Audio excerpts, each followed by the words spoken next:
Ya, terima kasih teman-teman semua sudah bisa melihat slide presentasinya. Ya, jadi sekali lagi Sipindo merupakan sistem informasi pertanian Indonesia. Jadi aplikasi ini berbasis Android. Jadi bagi teman-teman yang mungkin punya handphone Android bisa langsung download di Play Store. Tapi ya bagi teman-teman yang mungkin HP non Android seperti iPhone atau lainnya ini mungkin masih harus menunggu nih karena kita juga masih terus mengembangkan aplikasi ini untuk menyediakan layanan yang lebih baik untuk petani maupun praktisi pertanian atau hobis. Ya, selanjutnya saja. Next. Ya, mungkin ya ini bisa tolong ini mungkin Mas di present lewat PPT ya, karena kalau pakai PDF gini kayaknya agak berantakan ya slide-nya.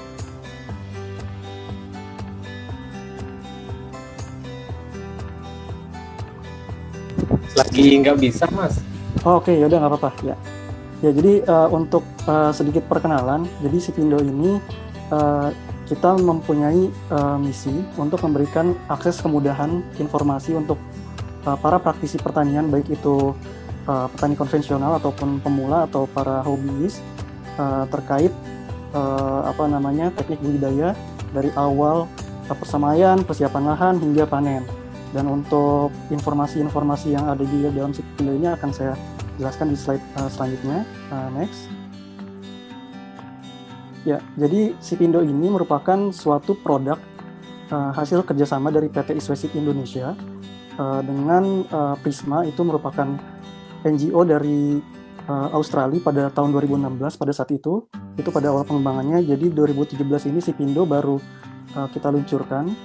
Teman-teman di sini bisa lihat di sebelah kiri ini adalah Sipindo versi pertama pada 2017. Jadi saat itu memang untuk layanan informasinya masih terbatas, hanya ada informasi terkait jual beli, kemudian pemetaan wilayah penanaman, kemudian juga ada informasi terkait harga sayuran.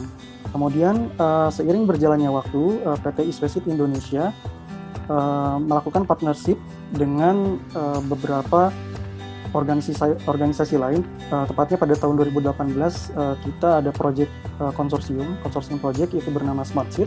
Ini merupakan suatu partnership antara pemerintah Indonesia dan Belanda. Jadi di dalamnya itu ada 7 organisasi dan juga perusahaan yang terlibat. Salah satunya itu adalah PT Iswesip Indonesia, kemudian juga ada Eco Cooperation, dan ya kami memiliki visi yang sama untuk memberikan kemudian informasi untuk petani sayuran khususnya di Pulau Jawa dan di Provinsi Lampung, ya dengan menyediakan layanan geodata atau spesifik lokasi. Nah, jadi ya kita kayak semacam merger seperti itu, melakukan kerjasama, dan fitur-fitur yang ada di Sipindo ini mulai diperkaya pada tahun 2018. Ini tampilan yang saat ini di sebelah kanan. Jadi fiturnya sudah lebih lengkap, ada penambahan informasi terkait GAP, kemudian juga ada rekomendasi pemupukan, informasi hama penyakit, dan lainnya. Ya, selanjutnya. Nah, ini sedikit gambaran terkait bagaimana Sipindo itu mengumpulkan data dari lapang, dari expert, kemudian diolah hingga bisa dimanfaatkan oleh para penggunanya. Jadi kalau misalnya teman-teman di sini melihat skema di sebelah kiri atas ini ada ya GIS, field data, dan juga data dari petani. Ini merupakan data-data yang kita kumpulkan dari lapang, pengambilan tanah, sampel tanah, kemudian kita analisis di lab, ataupun juga data dari satelit, kemudian data dari expert kita, dan juga data dari petani itu sendiri. Kemudian kita olah di suatu central data. Nah, data ini kita olah dan juga kita simpan di suatu server bernama Lizard. Setelah kita olah data tersebut, kita masukkan ke aplikasi bernama Sipindo ini. Jadi Sipindo ini merupakan salah satu tools-nya saja, salah satu media untuk penyebaran informasi. Nah, sedangkan SmartSeed sendiri ini selain ada aplikasi Sipindo, kita juga menyediakan layanan informasi melalui website berupa dashboard, atau juga waktu itu kita juga pernah menyediakan layanan informasi melalui SMS atau USSD. Jadi petani bisa mendapatkan informasi terkait kesuburan tanah, data tanah di area mereka melalui SMS seperti itu. Dan ini adalah yang di pojok kiri bawah ini end user kita, yaitu petani ataupun praktisi pertanian. Yang ini di sebelah kanan tadi yang saya sebut ada sekitar 7 organisasi dan perusahaan yang terlibat dalam proyek konsorsium ini. Ada Eco Cooperation sebagai project leadernya, dan kami di sini dari PT Istiasit Indonesia sebagai implementer. Ada juga ACVO, ini juga merupakan organisasi dari Belanda. ITC University Twente ini juga dari Belanda. Dalam Surman ini merupakan perusahaan IT dari Belanda juga, dan ini kita ada kerjasama juga dengan IPB. Nah, IPB ini merupakan partner kita atau expert kita dalam menyediakan data di lapang. Jadi semua data tanah, data cuaca, dan lainnya ini kurang lebih disupport oleh expert dari IPB. Ya, selanjutnya. Nah, ini merupakan bentuk layanan yang ada di Sipindo. Antara lain itu ada informasi cuaca dan iklim. Ini berdasarkan spesifik lokasi. Kemudian ada rekomendasi pemupukan. Ini juga berdasarkan spesifik lokasi. Nanti akan coba saya jelaskan lebih lanjut terkait kedua fitur ini. Nah, namun untuk 2 fitur pertama ini yang paling atas, informasi cuaca dan rekomendasi pemupukan ini sementara baru tersedia di Pulau Jawa dan Provinsi Lampung. Untuk provinsi lain atau pulau-pulau lain ini masih belum tersedia, tapi kita masih terus mengembangkan aplikasi ini agar petani maupun praktisi pertanian bisa memanfaatkan informasi yang ada di Sipindo. Kemudian selain itu ada juga informasi terkait pengendalian hama dan penyakit tanaman. Ini bisa diakses di seluruh area di Indonesia.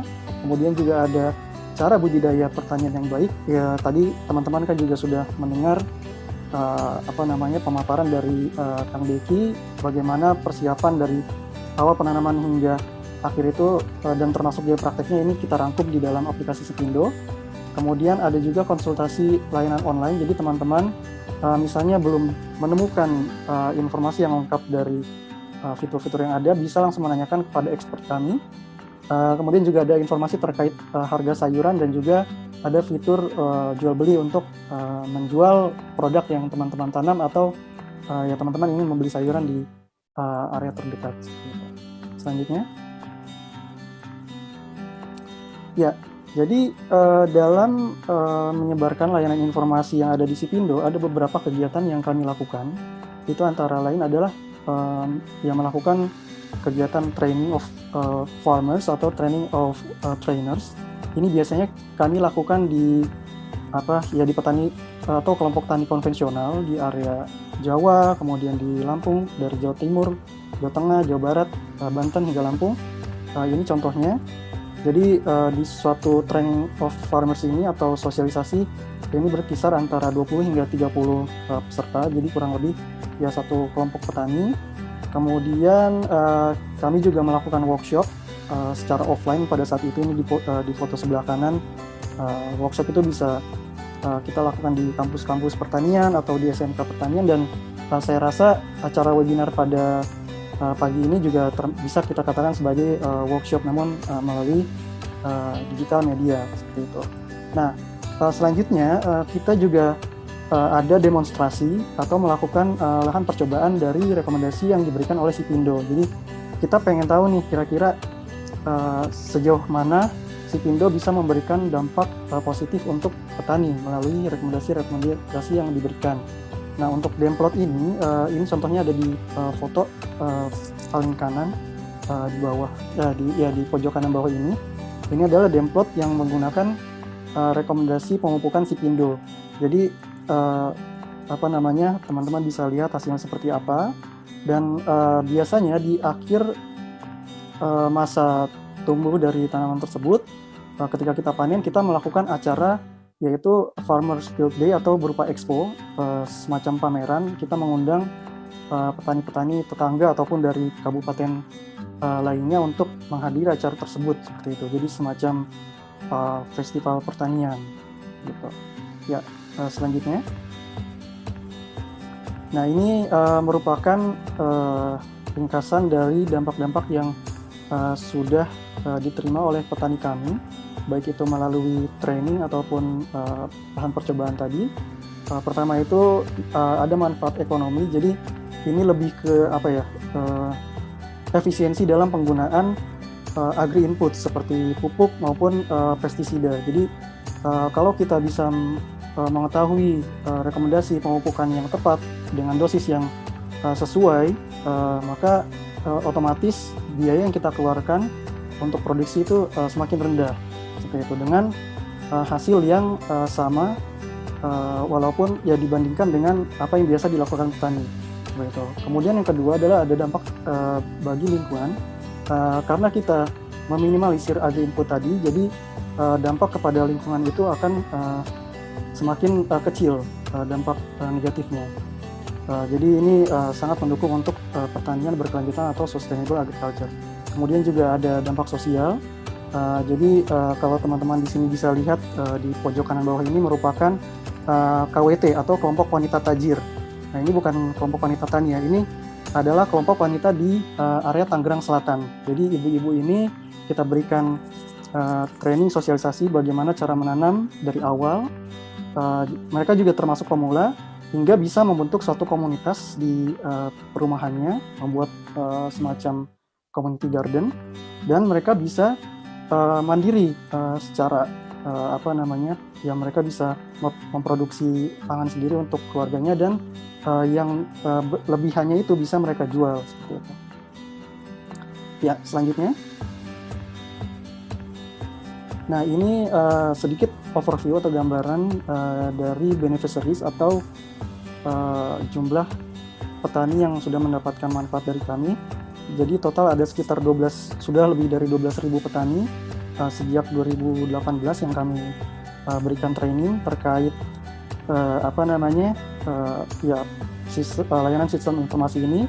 Kemudian juga sudah ada lebih dari 30 lahan percobaan yang kita lakukan, yaitu tersebar di Pulau Jawa dan Lampung. Dan untuk pengguna Sipindo sendiri saat ini sudah lebih dari 50.000 pengguna yang tersebar di seluruh Indonesia, jadi tidak hanya di Lampung dan Jawa. Selanjutnya. Nah, sekarang kita mulai masuk ke fitur-fiturnya nih. Mungkin teman-teman yang sudah download bisa sambil melihat aplikasinya seperti apa. Kita langsung next saja.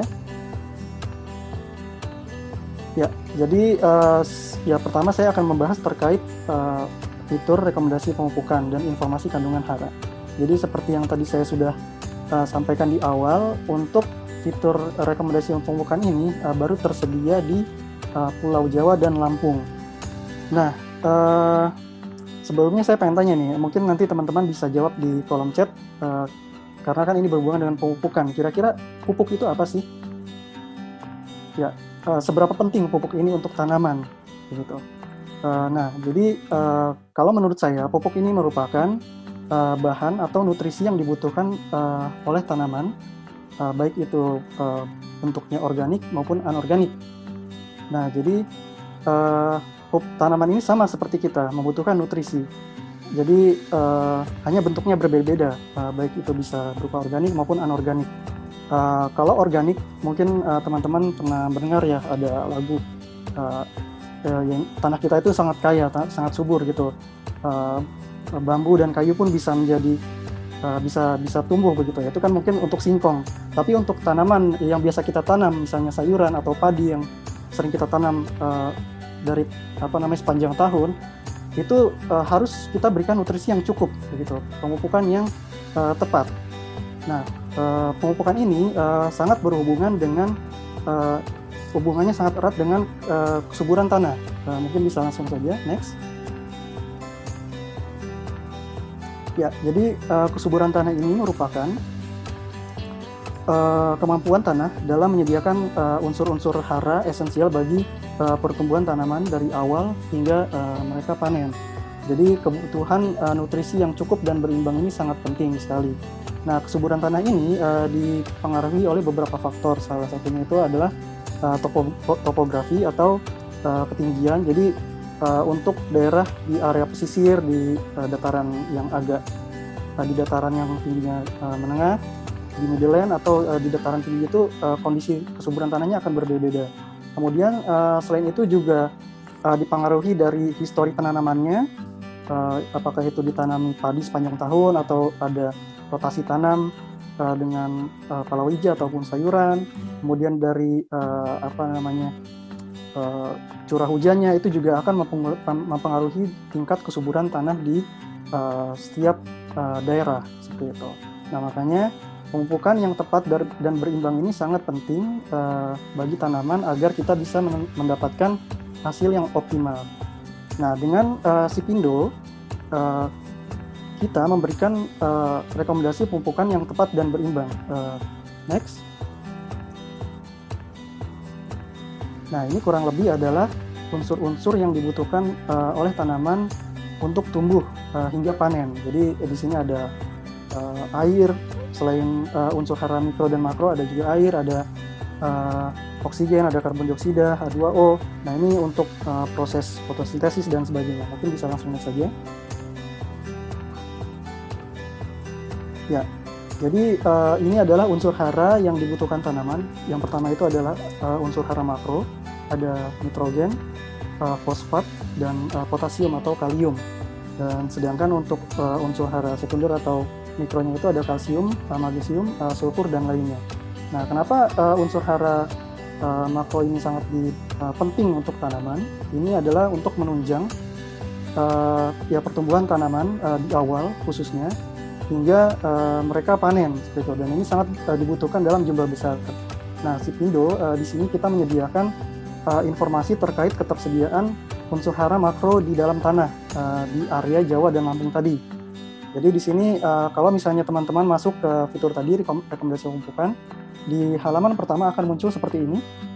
Jadi ini akan otomatis muncul geotek dari area teman-teman. Misalnya ini saya dimasukkan waktu itu di Kabupaten Purwakarta. Kondisi nitrogennya, kandungan nitrogennya saat itu adalah 3 di sini, 3 kg per hektar. Kemudian kandungan P-nya 7 dan juga kaliumnya ada 529. Nah, ini kondisi di Purwakarta, di kota tetangganya Bandung, kemudian di Cikampek ini akan berbeda-beda kandungan haranya. Jadi ya itu tadi tergantung topografi, kemudian histori penanaman, curah hujannya akan menghasilkan informasi yang berbeda-beda. Nah, pentingnya mengetahui kesuburan tanah ini dan kebutuhan untuk minimum pemupukan itu adalah itu kita akan menentukan dosis seberapa banyak pupuk yang kita berikan untuk katakanlah menanam cabai selama masa hidupnya begitu. Nah, namun sementara ini karena kita ini based on project dari Smart Seed, kita baru terfokus pada 3 tanaman saja, yaitu cabai, timun, dan tomat. Nah, jadi nanti untuk simulasinya di sini teman-teman bisa langsung misalnya klik tanaman yang akan ditanam, misalnya cabai di sini. Kemudian bisa dimasukkan luas lahannya, ini bisa diganti dalam bentuk meter persegi atau hektar. Ya, katakanlah karena teman-teman di sini akan menanam dalam lahan terbatas, jadi mungkin bisa meter saja. Di sini saya masukkan contoh 1000 meter persegi atau teman-teman bisa diperkirakan pekarangannya berapa meter persegi, misalnya 10 meter persegi atau 20 seperti itu. Jadi bisa langsung dimasukkan.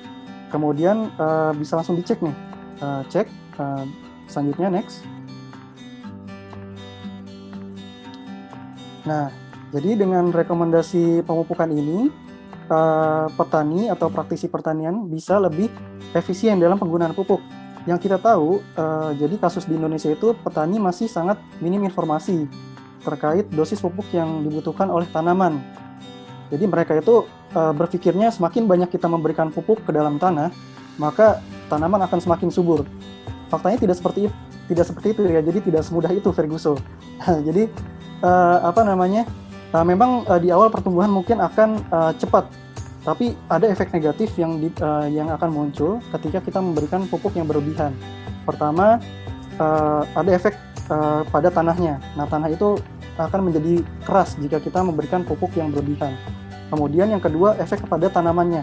Nah, tanaman ini biasanya kalau kita berikan pupuk yang berlebihan, itu akan menjadi toksik atau menjadi racun bagi tanaman itu sendiri. Dan juga pada beberapa kasus tanaman akan menjadi rentan atau mudah terserang hama seperti itu. Nah, makanya pemberian pupuk yang tepat dengan dosis yang tepat ini sangat diperlukan. Nah, selain berlebihan, kekurangan juga tidak baik karena akan terjadi defisiensi atau kekurangan nutrisi itu ya seperti malnutrisi itu tidak baik, jadi pertumbuhannya tidak akan optimal. Oleh karena itu, rekomendasi pemupukan ini bermanfaat untuk menghitung penyediaan hara pada suatu target hasil panen, kemudian efisiensi penggunaan pupuk, dan juga menghitung takaran dari pupuk tersebut.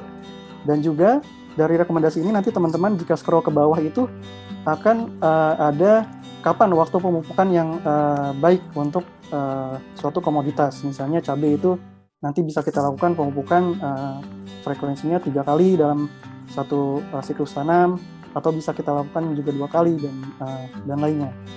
Ya. Nah, ini di sebelah sini yang tampilan interface dari aplikasi. Ya, di tabel ini merupakan kebutuhan hara untuk tanaman cabai di area Purwakarta dengan luas lahan 1000 meter persegi. Jadi total 26 kg ini merupakan 26 kg nitrogen, bukan pupuk. Jadi masih nutrisi yang dibutuhkan adalah 26 kg dan seterusnya. Ya, kalium dan juga fosfatnya juga seperti ini, 11 kg. Ini belum dalam bentuk pupuk. Kalau misalnya teman-teman scroll ke bawah, nanti akan ada penjelasan atau perhitungan secara manual di situ berapa pupuk yang kita butuhkan. Namun karena kita sudah mengembangkan aplikasi Sipindo ini pada versi 3, ini ada fitur baru di pojok kanan bawah ini ada namanya kalkulator pupuk. Jadi teman-teman bisa menghitung pupuk secara otomatis dengan kalkulator. Kalau kita klik ini, mungkin bisa nanti sambil dipraktekkan. Next. Ya, di sini akan muncul ya ini yang tadi. Di sini akan muncul pertama seperti ini, tiga baris pupuk yang akan kita berikan kepada tanaman yang sedang kita budidayakan. Jadi misalnya di sini kita lihat kebutuhan ini adalah 26 kg nitrogen, kemudian P-nya 11 kg,75 dan K-nya 11,25. Nah, di sini untuk menghitung kebutuhan pupuk N, P, dan K itu, nah sumber N itu kan nitrogen itu ada di pupuk urea, kemudian pupuk P itu ada di SP36, pupuk K di KCL. Atau mungkin nanti teman-teman juga di areanya masing-masing ke toko pertanian tanya aja kira-kira pupuk NPK itu yang bagus yang mana aja. Nah, ntar kalau diklik di sini ada beberapa pilihan merek dagang yang biasanya tersedia di seluruh Indonesia, begitu. Nanti tinggal pilih saja yang ada di area masing-masing.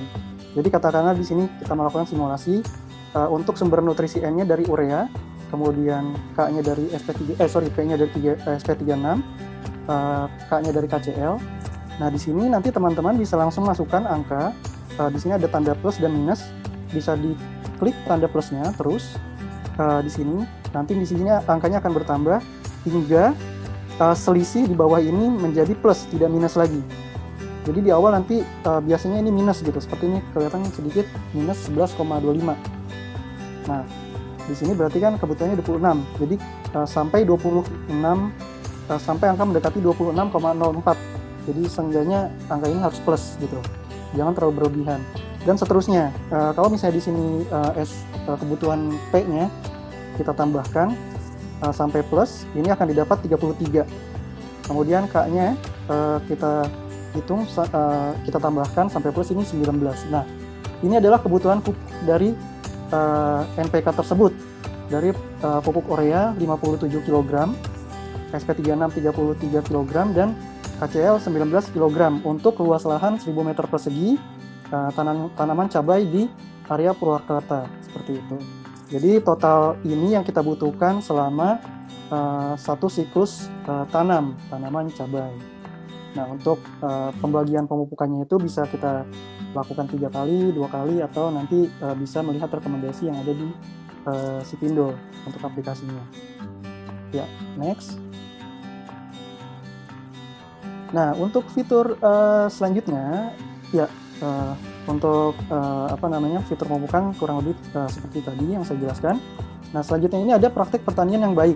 Nah, ini merupakan overview dari atau rangkuman summary dari apa yang sudah dipaparkan oleh Kang Deki tadi, dari awal persiapan medianya hingga penanaman, perawatan dan juga panen, semua ada di fitur praktek pertanian yang baik. Di sini kalau teman-teman lihat di home screen-nya. Nah, ini kalau untuk praktek pertanian yang baik ini, tanamannya tidak terbatas cabai, timun, dan tomat, tapi ada tanaman hortikultura lainnya seperti jagung, kemudian ada melon juga, dari tanaman sayuran hingga ya buah-buahan seperti itu. Nah, misalnya kita simulasikan di sini. Untuk tanaman cabai, kita masukkan, kita klik di sini yang memang teman-teman pengen tanam, kemudian masukkan luas lahannya, tadi menyesuaikan juga. Kalau misalnya di sini klik lanjut, nanti akan tampilannya seperti ini. Nah, di sini ada penjelasan budidayanya dari awal hingga akhir, seperti yang tadi Kang Deki sampaikan. Jadi kalau teman-teman tadi sempat lupa apa yang disampaikan Kang Deki, belum sempat nyatet, dan juga mungkin agak repot kalau misalnya harus lihat slide presentasinya Kang Deki di laptop. Nah, mungkin rangkumannya bisa dilihat di Sipindo ini nih, untuk mengingat-ingat gitu. Nah, untuk persemaiannya kurang lebih tadi sama. Prosedurnya, ada cara persemaian, jadi berapa lama benih itu bisa kita semai hingga tanam. Misalnya ini kan tanaman cabai dari antara 18 hingga 25 hari di dalam polybag. Kemudian kalau misalnya ini diklik selanjutnya, akan ada penjelasan terkait perawatannya tadi, persiapan medianya, campuran dengan kompos baik itu kompos sapi, kambing ataupun ayam, ini ada di sini selanjutnya, hingga pemanenan, kapan tanaman tersebut bisa kita panen gitu. Nah, ini untuk cabai besar nih kurang lebih di usia 90 hari kalau di sini keterangannya gitu. Nah, menariknya lagi di sini untuk praktek pertanian yang baik ini, teman-teman bisa melihat ada sedikit gambaran terkait hasil analisis usaha dari budidaya kita. Jadi untuk menanam 1000 cabai besar menanam cabai besar di luas lahan 1000 meter ini, dengan perhitungan jarak tanam dan lainnya, itu dibutuhkan 2000 pohon seperti itu. Jadi 2000 biji kita butuhkan setidaknya. Estimasi biayanya, biaya ini mencakup dari persiapan lahan, kemudian bedengan dan lainnya ya untuk perawatan, ini sekitar 10 juta. Jadi kalau misalnya harga cabai itu berkisar antara satu tanaman cabai itu kan potensi untuk panennya itu berkisar antara setengah hingga 1,5 kilo. Jadi kita ambil tengah-tengahnya satu tanaman cabai itu potensi panennya 1 kilo gitu. Kita dapatkan 1 kilo cabai. Nah, kalau 1 kilo dikalikan 2000 pohon, anggapannya kita berhasil semua, kita akan mendapatkan sekitar 2000 kilo atau 2 ton. Nah, 2000 kilo ini kita kalikan dengan harga cabai yang ada di pasaran sekarang, misalnya katakanlah antara 15.000 hingga 20.000 atau 25.000 gitu. Misalnya 20.000 kali 2.000 berarti kan 40 juta yang akan kita dapatkan. Nah, ini nanti tinggal dikurangi dengan biaya produksinya. Dan ini gambaran kasar saja seperti itu. Nah, untuk mengetahui informasi harga tadi, nanti teman-teman juga bisa melihat di fitur yang ada namanya fitur terkait harga sayuran. Nanti akan saya jelaskan selanjutnya. Selanjutnya. Nah, ini terkait hama penyakit tanaman. Nah, jadi ketika kita melakukan budidaya sayuran, nggak menutup kemungkinan nih akan adanya challenge atau kendala-kendala selama penanaman. Nah, jadi bagi teman-teman yang mungkin masih awam atau tidak tahu nama hama atau penyakit yang menyerang pada tanamannya, di sini Sipindo juga menyediakan layanan informasi terkait hama penyakit tanaman. Jadi untuk pilihan tanamannya juga ada banyak di sini, seperti praktek budidaya pertanian yang baik, tidak terbatas cabai, timun, tomat, tapi yang lainnya juga ada, terong, kemudian kangkung mungkin yang nanti akan ditanam, bayam, pakcoy. Nah, ini kita kasih contoh, misalnya cabai besar. Di sini ada katalognya, ini ada katalog hama juga, dan di bawahnya ada penyakit. Jadi kalau misalnya teman-teman pilih di sini hama utamanya adalah ulat gerayak, itu misalnya muncul gitu ya selama penanaman ini. Nah, ini bisa langsung kita cari tahu nih. Oh, di sini ada deskripsinya gitu. Ketika kita klik, si ulat grike ini dia dari mulai asalnya itu seperti apa, kemudian juga dia munculnya kenapa. Nah, kemudian di bawah sini ada 2 pilihan, mau kita lakukan pengendalian secara kimia atau organik seperti itu. Nah, untuk informasi ini kita didapat dari expert nih, nggak cuma asal-asalan informasi diambil dari Google atau dari jurnal gitu ya, tapi yang memberikan informasi ini adalah dosen atau expert dari UGM, dari lab fitopatologinya begitu. Jadi kita ada kerjasama juga dengan UGM, mereka sebagai konsultan kita dalam menyediakan layanan terkait pengendalian hama penyakit di tanaman hortikultura seperti itu. Jadi nanti kalau misalnya teman-teman coba di sini klik untuk pengendalian secara non kimia atau organik, di situ ada prosedur atau cara pemanfaatan bahan-bahan yang ada di lingkungan kita nih untuk dijadikan menjadi pestisida nabati atau pestisida organik seperti itu, yang memang teman-teman prefer untuk menggunakan bahan organik. Nah, sedangkan bagi teman-teman yang ingin hasilnya cepat gitu ya, instan, itu bisa menggunakan pestisida kimia. Nah, ini nanti ada informasinya, bahan aktif yang perlu digunakan untuk mengendalikan suatu hama tertentu atau penyakit tertentu begitu. Jadi biasanya kalau teman-teman beli pestisida di toko pertanian itu, nanti di labelnya itu akan ada keterangan bahan aktif yang terkandung dalam pestisida tersebut itu apa. Nah, itu yang cocok digunakan untuk pengendalian hama tertentu. Nah, namun harapannya ya, selain kita melakukan tindakan kuratif, jadi kalau ini kan bentuknya udah tindakan kuratif ya, atau penyembuhan menggunakan obat. Nah, baiknya dalam melakukan budidaya tanaman, khususnya sayuran, kita juga melakukan tindakan preventif nih, supaya tidak terserang hama penyakit tanaman. Jadi, apa yang tadi disampaikan oleh Kang Deki, baiknya itu diikuti secara intensif dengan baik, dari mulai persiapan tanam, perawatannya itu harus diikuti prosedurnya dengan baik agar tanaman tidak terserang hama. Tentunya mungkin ada beberapa faktor yang perlu kita pertimbangkan, seperti pemilihan benih berkualitas ya. Ini tentunya PT Iswesip Indonesia Panah Merah sudah terbukti menyediakan benih-benih yang berkualitas. Tadi juga Kang Diki bilang benihnya ya dilapisi oleh bahan fungisida supaya tidak mudah terserang jamur seperti itu. Kemudian juga teman-teman perlu memperhatikan media tanamnya nih. Nah, media tanam ini seperti kompos ini juga harus steril. Jadi kalau misalnya teman-teman menggunakan kompos, baik itu dari kompos ayam, kambing atau sapi, harus diperhatikan bahwa pupuk organik ini harus benar-benar matang sebelum kita gunakan, agar seperti benih-benih dari gulma atau lainnya itu sudah mati gitu, jadi tidak mengganggu pertumbuhan tanaman, baik itu dari tahap persemaian ataupun nanti sudah memasuki fase vegetatif ataupun generatif seperti itu. Nah, dan juga mungkin lingkungan ya, nanti ini bisa kita bahas sambil diskusi selanjutnya. Nah, untuk fitur selanjutnya di sini ada informasi terkait prediksi curah hujan nih selama 6 bulan ke depan.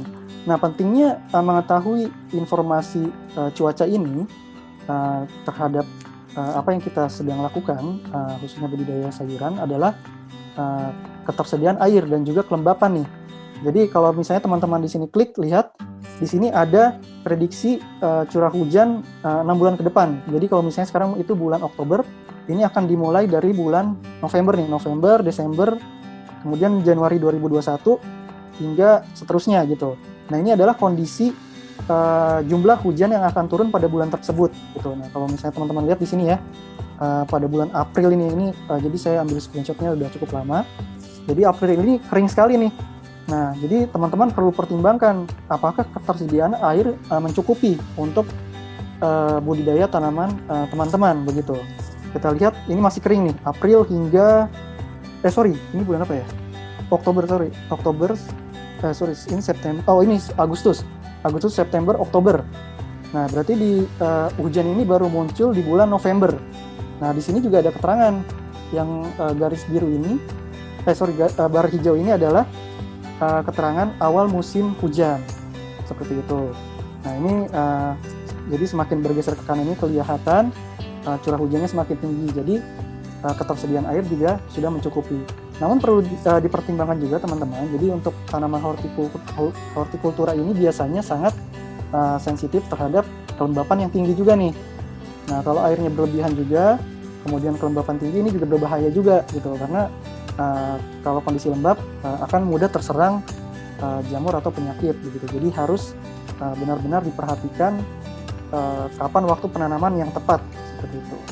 Nah, ini kalau misalnya nanti bulannya bergeser, kita di bulan November, otomatis ini akan muncul bulan baru nih, jadi mulainya di November, Desember, dan seterusnya gitu.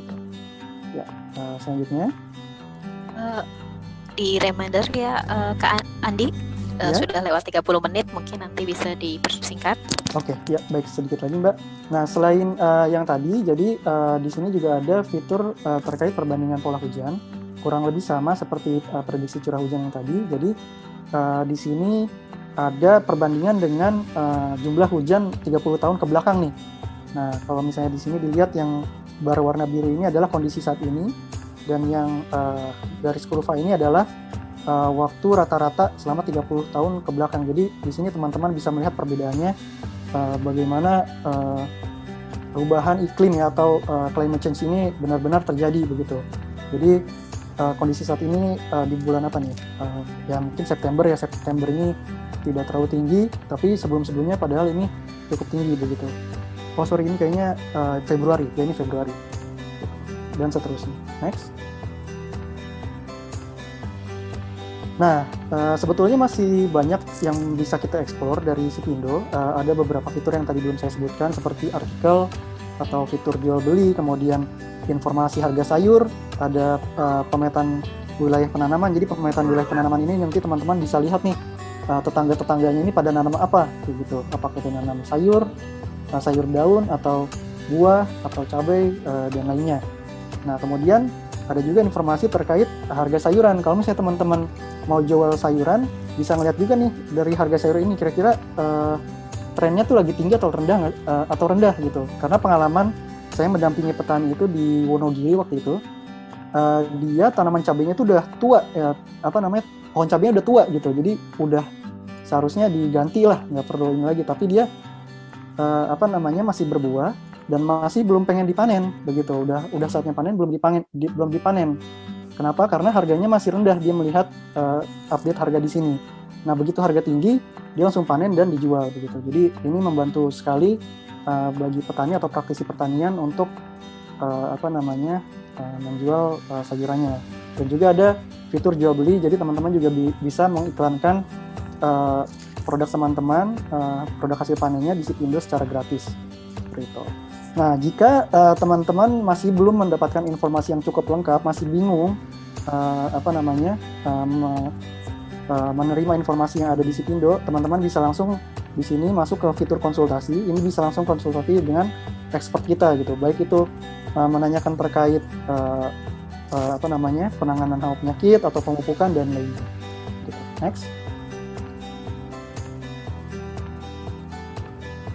Ya, ini testimoni kita dari petani. Ini yang tadi saya bilang kelompok wanita tajir. Jadi memang KWT itu kan biasanya kelompok wanita tani, namun ini memang ibu-ibu perumahan yang mereka berada, kita ajarkan menanam, dan ini sampai panen mereka bisa ketersediaan pangan di keluarganya tercukupi dan juga bisa dijual ke kecamatan tetangga ataupun secara online. Next. Ini testimoni juga dari petani kami di Malang. Jadi beliau ini bisa menekan produksi, khususnya pengeluaran untuk pupuk sekitar 32% dengan rekomendasi Sipindo, dengan hasil panen yang bisa dikatakan sama atau lebih tinggi dari dosis yang diberikan petani pada umumnya. Next.